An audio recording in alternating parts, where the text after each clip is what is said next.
చిన్న ప్రార్థన చేసుకుని ఈరోజు వాక్యం మనం ధ్యానించుకుందామండి.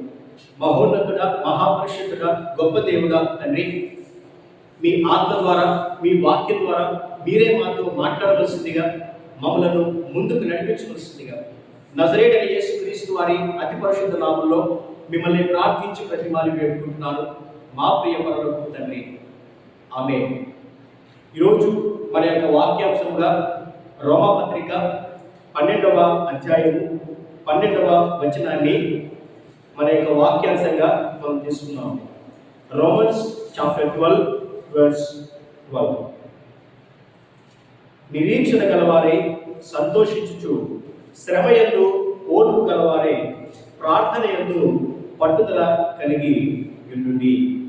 నిరీక్షణ గలవారే సంతోషించుచు, శ్రమల యందు ఓర్పు గలవారే ప్రార్థన యందు పట్టుదల కలిగి ఉండండి.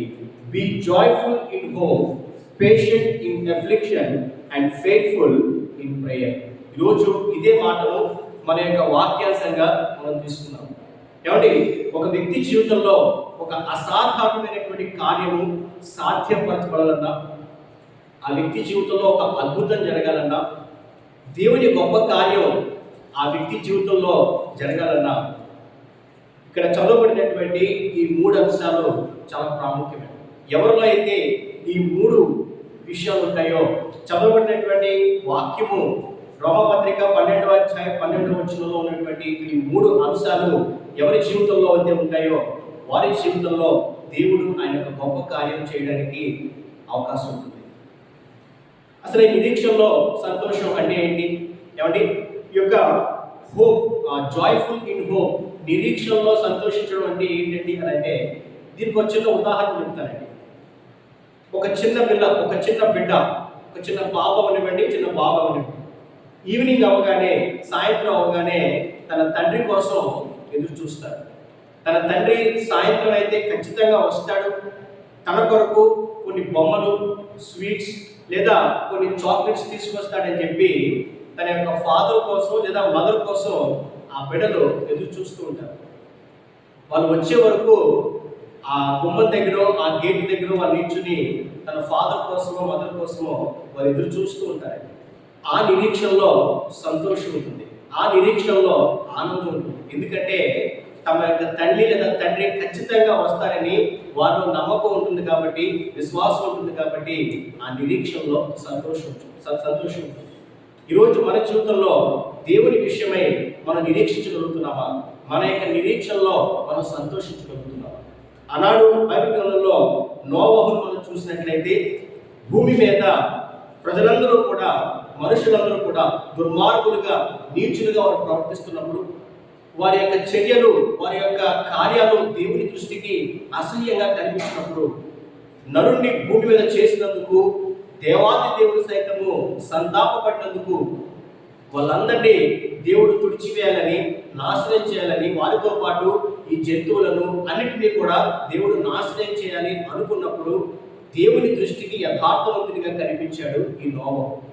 ఎప్పుడైతే దేవుడు నోవహును చూశాడో, నోవహుతో అన్నాడు, నోవహు, నేను ఈ భూమంతటిని నాశనం చేయబోతున్నాను. నీ యథార్థతను బట్టి, నీ యొక్క ప్రవర్తనను బట్టి నిన్ను, నీ కుటుంబాన్ని కాపాడాలని ఇష్టపడుతున్నాను. నీ ద్వారా మరలా ఒక నూతనమైన సృష్టిని నేను చేయాలని ఇష్టపడుతున్నాను. కాబట్టి ఒక ఓడను నిర్మించు నోవహు అని చెప్పి ఆనాడు దేవుడు నోవహు ఆజ్ఞాపించాడు. ఆ వాక్యం మనం చదువుకున్నట్లయితే ఆదికాండము 6వ అధ్యాయము 6వ వచనం నుండి మనం చదువుకున్నట్లయితే, జెనసిస్ చాప్టర్ 6 verse 6 to 8. తాను భూమి మీద నరులను చేసినందుకు యెహోవా సంతాపము నుండి తన హృదయములో నొచ్చుకొనెను. అప్పుడు యెహోవా, నేను సృజించిన నరులను, నరులతో కూడా జంతువులను, పురుగులను, ఆకాశ పక్షాదులను భూమి మీద నుండకుండా తుడిచివేయుదును. ఏలైనగా నేను వారిని సృజించినందుకు సంతాపము నొంది ఉన్నాను. అయితే నోవహు యెహోవా దృష్టి యందు కృప పొందినవాడాయను. ఎప్పుడైతే ఈ నోవహు దేవుని దృష్టిలో యథార్థవంతునిగా కృప పొందినటువంటి వ్యక్తి అయ్యాడో, దేవాది దేవుడు నోవహు ద్వారా మరొక నూతన క్రియ జరిగించాలని ఇష్టపడ్డాడంట. ఎప్పుడైతే దేవుడు నోవహును ఒక ఓడ నిర్మించమని చెప్పి ఆజ్ఞాపించాడో ఆ క్షణం నుండి నోవహు మరియు తన కుటుంబ సభ్యులు ఆ ఓడను నిర్మించే పనిలో ఉన్నారు. ఎన్ని సంవత్సరాలు వారు నిర్మించడం తెలుసండి? సుమారుగా 100 సంవత్సరాల పాటు వారు ఆ ఓడను నిర్మిస్తూనే ఉన్నారు. ఆ 100 సంవత్సరాలు కూడా దేవుని పట్ల ఒక నిరీక్షణతో, దేవుని పట్ల ఆ యొక్క హోప్, ఆ యొక్క నిరీక్షణలో వారు సంతోషిస్తూనే ఆ యొక్క కార్యాన్ని వారు జరిగిస్తూ వచ్చారు. ఈ నోవహును చూస్తున్నటువంటి జనములు కూడా ఎందుకు ఈ నోవహు ఇంత కష్టపడుతున్నాడు, ఇన్ని సంవత్సరాల పాటు ఒక ఓడని ఎందుకు నిర్మిస్తున్నాడు, ఇతని మతి చెడిందా, అసలు మీరనేది లేదు కదా, మరి ఎందుకు ఈ నోవహు ఇలా చేస్తాడని చెప్పి అందరూ కూడా ఆశ్చర్యపోతూ ఉండేవారు. కానీ నోవహు మాత్రం తన జీవితంలో దేవుడు తనకి ఇచ్చినటువంటి మాటను బట్టి నిరీక్షిస్తూ, ఆ నిరీక్షణలో అతను సంతోషిస్తూ ఆ యొక్క కార్యాన్ని జరిగిస్తూ వచ్చాడు. ఒకనొక సమయం వచ్చేటప్పటికి నోవహు దేవుడు చెప్పినటువంటి ఆ యొక్క పనంతటిని కూడా జరిగించినట్లుగా మనం బైబిల్లో చూడవచ్చు. అదే అధ్యాయము 21 మరియు 22 వచనం చదువుకున్నట్లయితే, మరియు తినుటకు నానా విధములైన ఆహార పదార్థములను కూర్చుకొని నీ దగ్గర ఉంచుకొని అవి నీకును వాటికి ఆహారములని చెప్పాను. నోవహు అట్లు చేసెను. దేవుడు అతనికి ఆజ్ఞాపించిన ప్రకారము యావత్తు చేసెను. నోవహు ఎప్పుడైతే దేవుడు తనకి ఆజ్ఞాపించినటువంటి సమస్తాన్ని జరిగించాడో 40 రాత్రి పగళ్ళు ప్రచండమైన వర్షం కురుస్తుంది. అప్పటి వరకు మరి వాటర్నే చూడనటువంటి వ్యక్తులందరూ కూడా ఆ నీళ్ళలో మునిగి వారందరూ నశించిపోయారు. నోవహు ద్వారా ఈ భూమి మీద ఉన్నటువంటి ఆ యొక్క జంతువులు జతలుగా, ఆకాశ పక్షులు అవనివ్వండి, జంతువులు అవనివ్వండి, సర్పాలు అవనివ్వండి, పురుగులు అవనివ్వండి, ఇవన్నిటినీ కూడా జతలుగా దేవుడు ఆ ఓడలో నడిపించాడు. నోవహు ద్వారా ఒక నూతన క్రియ ఆ రోజు దేవుడు చేశాడు. దీనికి కారణము నోవహు దేవుని పట్ల విశ్వాసంతో నిరీక్షణ కలిగి ఉండడం, ఆ నిరీక్షణలో సంతోషించడం. ఈరోజు మన జీవితంలో మనం నిరీక్షణ కలిగి మనం జీవించగలుగుతున్నామా? దేవుని పట్ల ఒక విశ్వాసంతో మనం ముందుకెళ్ళగలుగుతున్నామా? అప్పుడే మన జీవితంలో ఒక నూతన క్రియ, ఒక గొప్ప కార్యాన్ని మనం చూడగలుగుతాం. మరొక మాట మనం బైబిల్ చూసినట్లయితే హెబ్రీ పత్రిక 11వ అధ్యాయము 1వ వచనంలో, హెబ్రీ పత్రిక 11వ అధ్యాయము 1వ వచనం, విశ్వాసమున్నది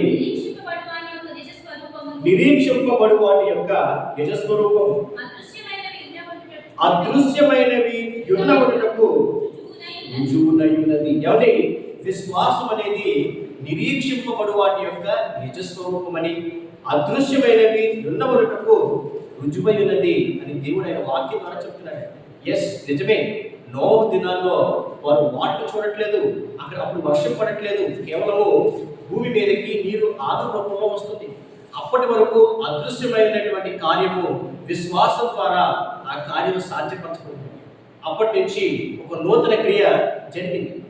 ఇక్కడ రాయబడినటువంటి ఈ వాక్యానికి మరొక చక్కని ఉదాహరణగా అబ్రాహాము గారి జీవితాన్ని మనం తీసుకోవచ్చు. ఎందుకంటే దేవాది దేవుడు అబ్రాహాముతో, అబ్రాహా, నీవు నీ యొక్క దేశాన్ని, నీ తండ్రి కుటుంబాన్ని, నీ ఇంటిని విడిచి నేను నీకు ఆజ్ఞాపిస్తున్నటువంటి దేశానికి నువ్వు వెళ్ళాలి అని ఆజ్ఞాపించినప్పుడు ఏమాత్రం ఆలోచించకుండా అబ్రాహాము తన యొక్క కుటుంబంతో, తన యొక్క భార్యతో, తన అన్న కుమారుడైనటువంటి లోతుతో అక్కడి నుంచి వెళ్ళిపోయాడు. ఆ మాట మనం చదువుకున్నట్లయితే ఆదికాండము 12వ అధ్యాయము 1 వచనం చదువుకున్నట్లయితే జెనసిస్ చాప్టర్ 12 verse 1 and 2. యెహోవా నీవు లేచి నీ దేశం నుండి, నీ బంధువుల యొద్ద నుండి, నీ తండ్రి ఇంటి నుండి బయలుదేరి నేను నీకు చూపించు దేశమునకు వెళ్ళుము. నిన్ను గొప్ప జనముగా చేసి నిన్ను ఆశీర్వదించి నీ నామమును గొప్ప చేయుదును, నీవు ఆశీర్వాదముగా ఉండుము. దేవుడు ఎప్పుడైతే ఈ మాటను ఈ యొక్క అబ్రాహాముతో, అప్పటికి ఇంకా అబ్రాహాముగా ఆయన పిలువబడలేదండి, ఈ అబ్రాహాముతో దేవుడు ఎప్పుడైతే చెప్పాడో ఆ క్షణము దేవుడు తనకి ఇచ్చినటువంటి మాటను బట్టి దానికి లోబడి దేవుడు చెప్పినటువంటి ఆ యొక్క కనాను దేశానికి పరదేశిగా తన కుటుంబంతో వెళ్ళిపోయాడు. అక్కడ ఏముంది? అక్కడ ఏమీ లేదు. కేవలము అబ్రాహాములో విశ్వాసం మాత్రం ఉంది. దేవుడు తనకి చెప్పినటువంటి మాటను బట్టి అక్కడికి వెళ్ళిపోయాడు. కానీ ఆ యొక్క వాగ్దానము, దేవుడు తనని ఆశీర్వదిస్తారన్నటువంటి ఆ యొక్క వాగ్దాన కుమారుడు జన్మించడానికి 25 సంవత్సరాలు టైం పట్టింది. 25 లాంగ్ ఇయర్స్ అబ్రాహాము ఎదురు చూడవలసినటువంటి అవసరం వచ్చింది. ఆ 25 సంవత్సరాలలో కూడా ఎన్నో శ్రమలు, ఎన్నో ఆటుపోట్లు అబ్రాహాము ఎదుర్కొన్నాడు. ఎన్నో ఇబ్బందులు గురయ్యాడు. అయినప్పటికీ ఆ శ్రమలన్నింటిలోనూ ఓర్పు కలిగి, సహనం కలిగి ఆయన జీవించినట్టుగా మన బైబిల్లో చూస్తాం. ఈరోజు మన యొక్క వాక్యాంశంలో రెండవ మాట అదేనండి, శ్రమల యందు ఓర్పు కలిగి. ఆ యొక్క patient in afflictions. We have to show patience in the trials and tribulations. ఆ యొక్క శ్రమల యందును, ఆ యొక్క ఇబ్బందుల యందును మనం ఓర్పు కలిగి ఉండగలగాలండి. ఈ అబ్రాహాము ఓర్పు కలిగి ఉన్నాడు కాబట్టి దేవుడు తనకు ఆజ్ఞాపించినటువంటి ఆ యొక్క వాగ్దానాన్ని అతను పొందుకోగలిగాడు. ఆ 25 సంవత్సరాల నిరీక్షణ తర్వాత వాగ్దాన కుమారుడిగా ఇస్సాకు జన్మించాడు. ఇస్సాకు జన్మించిన తర్వాత కూడా దేవాది దేవుడు అబ్రహాంని టెస్ట్ చేయడం కోసం నీకు పుట్టినటువంటి కుమారుణ్ణి నాకు బలిమని చెప్పి అన్నప్పుడు కూడా అబ్రహాము తన యొక్క ఓర్పును, తన యొక్క సహనాన్ని, తన యొక్క పేషెన్స్ని కోల్పోలేదు. దేవుడు తనకి ఆజ్ఞాపించినట్టుగా తన కొడుకును తీసుకుని బలి ఇవ్వడానికి సిద్ధపడ్డాడు. ఈరోజు మన జీవితంలో దేవుడు మనకి చెప్తున్నటువంటి మాటల యందును, మనం నడిపిస్తున్నటువంటి ఆ యొక్క మార్గం యందును మనం ఎంత ఓర్పు కలిగి మనం జీవించగలుగుతున్నాం. కొంత దూరం మనం ప్రయాణం చేసి ఇంకా నాకు ఓపిక లేదు, ఇంకా నేను ఓపిక పట్టలేను, దేవుని చిత్తం ఎలాగైతే నాకేంటి, నా వల్ల అయితే కాదు అని అనుకుంటే మన జీవితంలో మనం గొప్ప కార్యాలను, ఆ యొక్క అసాధారణమైనటువంటి కార్యాలను మనం చూడలేము. ఆనాడు అబ్రహాము దేవుడు తనకి ఇచ్చినటువంటి మాటను బట్టి ఎన్ని ఇబ్బందులు వచ్చినా, తన ప్రాణం కోల్పోయేటువంటి సమస్యలు ఎదురైనప్పటికీ ఓర్పుతో, సహనంతో దేవుని కొరకు, ఆయన కార్యం కొరకు ఎదురు చూడగలిగాడు. ఈరోజు మన జీవితంలో అలాంటి ఓర్పు, అలాంటి పేషెన్స్ మనం దేవుని పట్ల కలిగి ఉండగలుగుతున్నాం. మరొక మాట మనం చూసినట్లయితే రోమపత్రిక 12వ అధ్యాయం 12వ వచనంలో మూడవ భాగం మనం చూసినట్లయితే ప్రార్థన యందు పట్టుదల కలిగి ఉండుడి. ప్రార్థన యందు పట్టుదల కలిగి ఉండుడి. Faithful in prayer. బైబిల్ గ్రంథంలో మరొక ఆయన ఉన్నాడండి, ఆయన పేరే దానియేలు. ఈ దానియేలు ఒక రాజ్యంలో రాజు కింద ఆయన పనిచేస్తూ ఉన్నాడు. ఎంతో నమ్మకంగా పనిచేస్తాడు కాబట్టి, ఎంతో యథార్థవంతునిగా, నీతిమంతునిగా ఉన్నాడు కాబట్టి ఒక మంచి స్థానంలో రాజు ఆ వ్యక్తిని ఉంచి ఆ రకంగా ఆ వ్యక్తిని ఆశీర్వాదకరంగా ఉంచుతున్నాడు.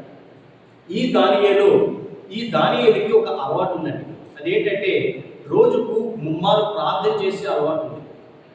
ఎంత బిజీ షెడ్యూల్ ఉన్నా, రాజ్యంలో ఎన్ని పనులు ఉన్నప్పటికీ కూడా ఆ యొక్క ప్రార్థన చేసే విషయంలో మాత్రం ఈ దానియేలు ఎప్పుడూ కాంప్రమైజ్ అయ్యేవాడు కాదు.